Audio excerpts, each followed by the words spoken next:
Salve galera, o pessoal tá aqui na Vila Graça, fogueirinha de São Pedro, o pessoal comemorando aqui. Fogueirinha aqui, ali na frente mais uma, duas, três, quatro fogueirinhas.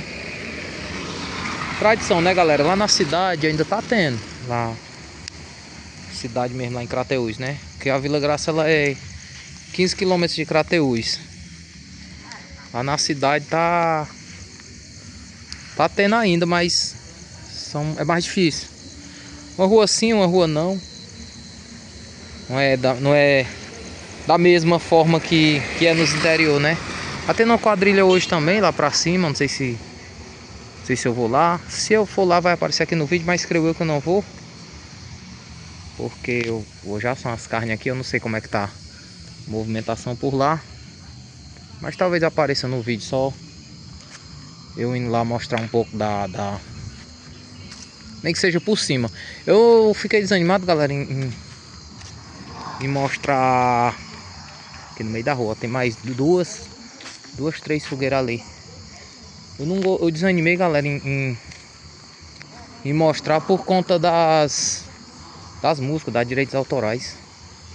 Muito chato isso. Ó, outra fogueirinha aqui. Essa fogueirinha tão bonita, galera, ó. Essa daqui pegou, foi com gosto. Aí, tá tocando música junina pra ali. Talvez eu mostre a quadrilha lá de cima mais tarde, mas eu tiro o áudio porque dar direitos autorais nos vídeos é chato, pessoal. Chato demais. Toda vez que dá direitos autorais é um problema.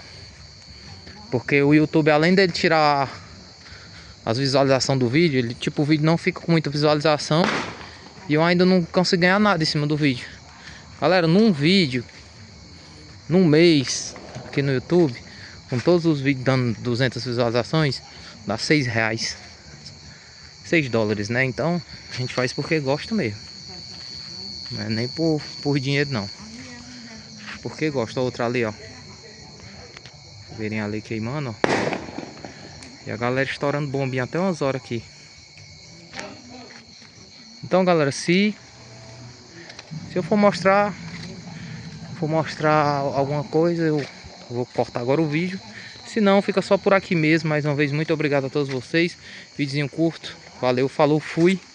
E até a próxima, galera. Se tiver, o vídeo vai continuar. Se não, para por aqui mesmo. Valeu, falou, fui. Tá bonito aqui, viu? Galera, fogueirona aqui, ó. Aqui na Vila Graça. Essa aqui tá grandona e bonita, viu? Aí aqui tá tendo a quadrilha infantil, ó. Tava tendo a quadrilha infantil. Galera, aqui é só criança, pelo que eu tô vendo. Ela é a igreja daqui da Vila Graça, a igreja católica que estão fazendo. Depois eu vou fazer até um vídeo aqui por perto dela. Um voozinho de drone. E as criancinhas estão ali se apresentando. Eu acho que só tem dois grupos, galera. Pelo que eu vi aqui, eu acho que não tem grupo de adulto não. Acho que é só criança mesmo. Coisinha simples, mas feita com carinho, né, galera? Isso é o que importa. Pessoal aqui assistindo. E é isso aí, galera, vidinho rápido. Mais uma vez, muito obrigado a todos vocês. Como eu disse, eu não vou deixar as músicas rolar por conta dos direitos autorais, que é complicado aqui no YouTube.